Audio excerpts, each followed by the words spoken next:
বললেন কাল্লা বাল তুহিব্বুনাল আজিলা, বরং তোমরা এই দুনিয়ার জীবনকে বেশি প্রাধান্য দাও। মানুষের স্বভাব হচ্ছে আখিরাত, সেটা যে একটা বিশাল জগৎ, হাজার হাজার বছর অন্তহীন যে জগৎ, ওই জগৎটা নিয়ে আমরা খুব একটা টেন্স থাকি না, ওটা নিয়ে আমাদের প্ল্যান থাকে না। আমাদের প্ল্যান থাকে 40 বছর, 50 বছর, 60 বছর।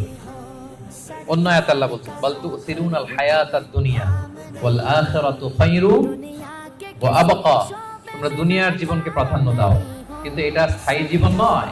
স্থায়ী জীবন হচ্ছে আখিরাতের জীবন। আওয়াজ করে বলুন তো, স্থায়ী জীবন কোন জীবন?